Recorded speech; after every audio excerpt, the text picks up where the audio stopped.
Hold on.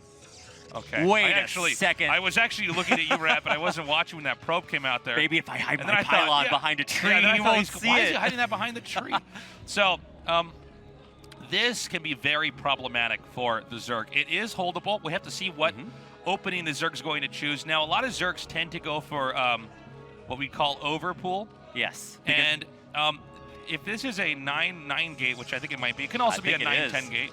Well, 9-9 gate is dirty. It's about the earliest, most horrific. In fact, 9-9 gate in your opponent's mineral line is called a horror gate. But this is pretty horrific for a Zerg, especially if they go for that safe overpool opening. Right. And the overpool opening basically stops cannon rushes first and foremost, making them basically undoable at all in the game.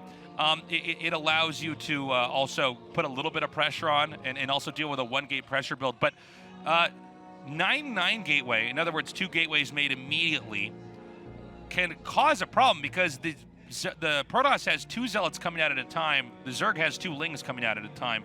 Granted, the Lings are made a little bit more quickly. This can start to snowball. This can get out of control very quickly here for the Zerg. Now, another thing is that you have to be able to ascertain what your opponent is going for. So for Zero, he needs to either use his Scouting Overlord or this drone scouting. And look at this perfect scouting direction. He sees the 9-9 gate. Zero knows it's panic mode. Yeah, now I don't know what's in the eggs. Okay, these should be Lings. If they're not, he is in so much trouble. This is the problem, right? Is that if you don't see the workers, you don't see the gates right away, there's a possibility there's drones hatching. And we have the first Zealot coming in here. Now, what's the right way to handle this as a Protoss player? Because you already have a huge aggressive potential, but you have to actually deal the damage. So what do you want to avoid? Well, what you want to avoid is getting the Zealots really isolated here. The Zealots need to actually stick together. You know, when you see those 1-gate builds where they're pressuring, you're kind of sending the Zealots everywhere and causing fires. Now, in this time, this is very important, very critical moment. He's sent 4 Zerglings across the map. So he's abandoning possibly keeping this hatchery. He's hoping that he's going to win this in a multitasking fight. The 2 Zealots are going to remain here and continue to damage the hatchery. All the other Lings are headed back towards the main. We see Rain sending some of his Zealots back there now. As long as Rain can handle the rush and not lose too many workers, I think Rain should be in good shape to win this game. Yeah, it certainly looks like these Zealots are completely uncontested so far. Obviously, the number of Lings needs to be much higher to be able to combat this. But it seems like the Lings are being a little bit indecisive here. Zero tried to go across the map, but now he's actually catching some of the Zealots in the middle. Yeah, he's trying to isolate these Zealots. If the Zealots are together in unison, they're going to be in good shape. Now, the expansion's gone, but this is a lot of Lings coming down here. There's no Ling speed yet, by the way, not even a gas, so that's still a ways out here. Uh-oh, now these Lings are getting into the main. Probes are really good against Lings when they glitch through them and go for that drill. There's the probe drill perfectly, but it's actually not glitching out the Lings. Yeah, well, he needs to have a Zealot there, or the probes will just die within the drill, so he's trying targeting down that Nexus. It's already below half health, but now he's turning on the probes. So many starting to die. Yeah, now the Lings are starting to back up here. We have a few more. Now, it's much harder to make this work with slow Lings compared to Speedlings. Speedlings are just a superior unit composition. Oh, yeah. But it does look like he's getting decent surrounds, but look at the stutter step micro. Nobody does this better than Rain. He's able to get those shots in and keep the Zealots from getting surrounded at the same time.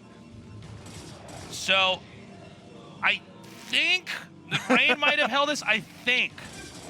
Yeah, and this means that Zero's in peril, but we've now bounced this game into a game where it looks like it would have been from like 1999 or something like that because it's 2-gate against a Zerg on 1 base. Now, the Zerg does have options here. The Zerg is not screwed, but in theory, in modern theory, we would say this is probably a Protoss favored situation, but Protoss needs to get gas, needs to find a way to bust out here. This is not going to be a very cost-effective trade. Both of these Zealots will die, but not before they take out a bunch of these Lings on their way.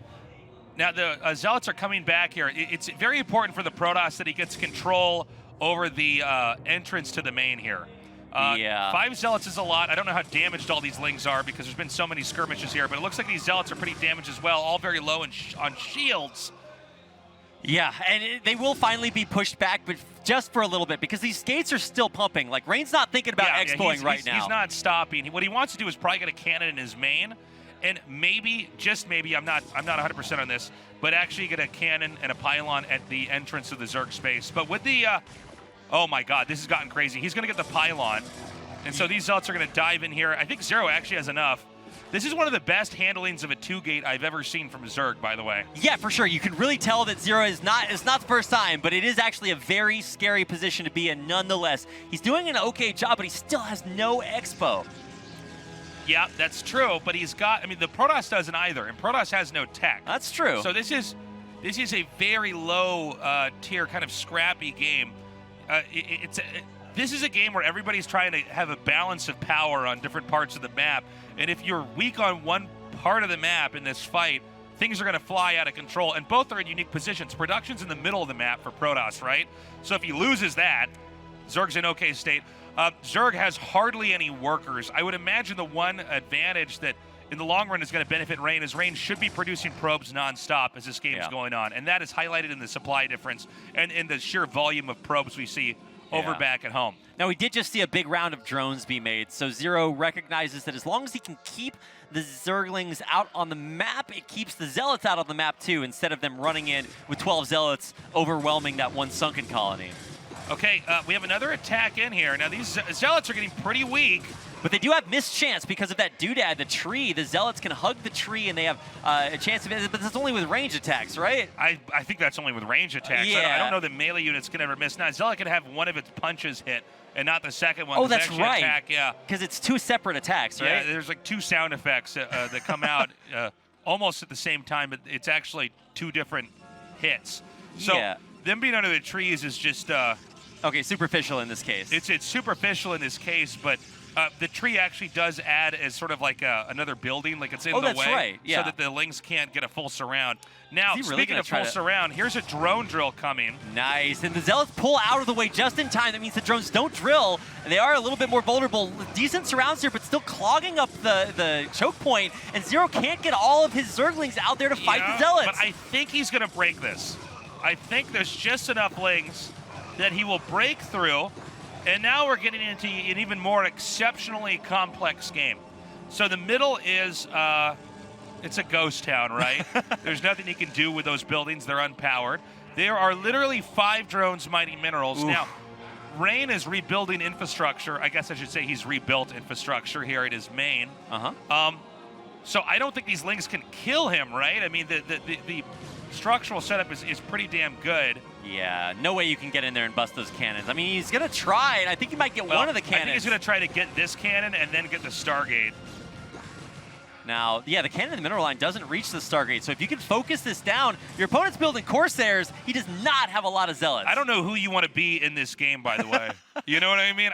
I guess Rain should be a little bit ahead, but Zerg's now taking a third. Zerg has enough Lings that it's going to be a while before Protoss can produce enough to ever come out on the map. We're going to see what looks like +1 Zealots with legs. Again, this looks like a very old version of a StarCraft 1 game because neither player has an expansion up yet. We see just now Zero trying to go back here. But both these guys have been playing long enough. They should have a pretty good handle on how to navigate a game like this. If you were somebody, let's say that you're like 21 years old and you've been trying to learn StarCraft 1 for some time now, this is a game that's going to be a headache to figure out where you're supposed to go because the tech looks so different. The patterns are so different, but this is sort of what old StarCraft was founded on. For sure, and Zero is one of the architects of weird Zerg games because he's the best late-game ZVZ player in the world. Nobody else knows that as much as he does. And so when games get weird, I feel like that kind of gives Zero a little bit of an advantage, but his racial disadvantage, having just taken so long to take that expo, is still a big liability. Okay, the Zealots are starting to push out here. And this, I think, is going to give him room to expand. Yeah. It looks like there's enough Zealots. It's probably not worth starting a fight in this area. By the way, Protoss needs to be hyper vigilant about if layer tech comes in here. Because right now he can continue to scout with just one Corsair. He doesn't need to, first of all, he doesn't want to make more than one because there's no threat of mutas. And he's probably not going to kill any more Overlords if he gets 2 or 3, right? Yeah, he already got 2, so that's pretty much mission accomplished for a single Corsair. So the predicament for the Zerg right now is that the Protoss is getting into Templar tech. Zealot leg speed is going to be, that upgrade is going to be done. And so, here we go. The overall army, as the game progresses, should just be bigger and stronger here for Rain. Zero's probably going to rely on speed Hydras, which you can win games with micro with good finesse. But it takes a lot of good control there. And you're talking about controlling Hydras against Rain's Zealots with +1 and legs. That is a tall ask for just about anybody. So, and crucially enough, Zero is not trying to get a third base right now. He's sticking on 2, and for a Zerg, that's just not a lot of resources to deal with a Protoss player at this point. Yeah, again, eventually Zerg will probably try to get a third right now, but if he were to get a third too quickly, the speed Zealots with +1 attack would just come out and destroy him. Especially if it's that outer third on Sylphid. Right, yeah. Very difficult to defend. Now, I actually think that Zero might have enough Hydras. Let's see how this goes. Yeah, that seems to be the magic number where the Zealots can't actually contest this. By the way, these guys are playing like perfect games up till this point. They have both had to make so many critical decisions. I don't think I've seen Zero's APM drop below 400 this entire game. He is all over the place, and I love how quickly Rain pulled back there, because he realizes if you have that many Hydras, you have not been droning up. So even if I don't deal damage with my units, you still don't have very much on your side of the map. And look at this. This is so funny. The 1 DT actually will prevent this base from being killed. Maybe he wouldn't be able to kill it anyways, but there's no overlords in sight, so there's absolutely no possibility of him being able to take a fight here. Yeah. We had 3 Zealots break off from the group. I think he was hoping to try to catch something, anything on the map. Oh, well, here we go. Leg Zealots running all up on these Hydras. They're trying to run away, but look at how Rain is trying to clump them up against the wall. Now, he doesn't manage to do it, but these Hydras are kind of pariahs way out on the map alone. Yeah, there's more and more being produced here for Zero, but I think the threat of a further upgraded Protoss army could take this game. Now, when Templars are out, we want to watch and see if the Hydras can snipe them. Ooh, yeah, for sure. And this DT already getting a lot of damage done, isolating the Hydras from really any detection, letting that DT go wild. Now we're seeing the second base kick in as more gateways are being produced. Oh, here we go. Rain running in with his leg lots all up on the Hydras. The micro's okay, but there's not that much room to pull back. Now, does he have enough? The DT is still killing off Hydras in the back, but it looks like Rain might be able to take out that smaller clump. I cannot believe how good Rain is at keeping this army stuck in the middle of the map. Yeah. Wow. By the way, he's not missing a beat back at home. We're never seeing more than 1 idle probe at the Nexus. He's getting this army in the middle of the map separated and whittled down while still keeping pressure on the natural. Yeah, no, I mean, he's lost a few Zealots here, but the rest of them are completely pulled back. You think this gives Zero enough breathing room to get this third base up and running? I think he will get it up and running, yes. You know what's funny is this game has been so action-packed, there's been no room for the Zerg to really kill the gates in the middle of the map until now. I kind of thought Rain was going to repower those with a pylon and start macroing because he's being so aggressive. And so, this has been such an exciting game to see here. It seems like Zero may be able to escape the push that's going to inevitably come here from Rain, but Rain, I think he's up to 6 gateways. I might be wrong, but I believe that is the number he's at. Yeah, and that is some real muscle coming out, especially if he doesn't miss any beats microing. But we've learned now that really good Hydra control here. You can snipe Templars, you can dodge storms, and if you do that correctly, you might be able to beat the mass amount of Zealots. Now, this number, that's not going to be easy, but still. That's like 1.5, 2 control groups of Zealots out here, a lot. And look at how many High Templar and Storms he has already done pushing out on the map. Now he's moving very carefully. Notice how the Zealots are basically escorting the Templars to an area where they can't be flanked here. Oh, Storm. Now, you see how he's really taking advantage of this area specifically as he moves in?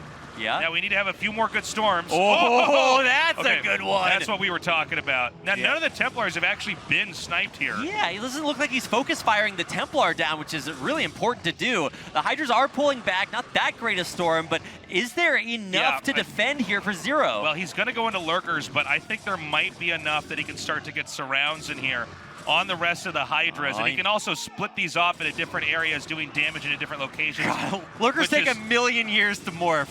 Yeah, this is a long time. All right, that's it. GG. Yeah. Wow, okay, so that was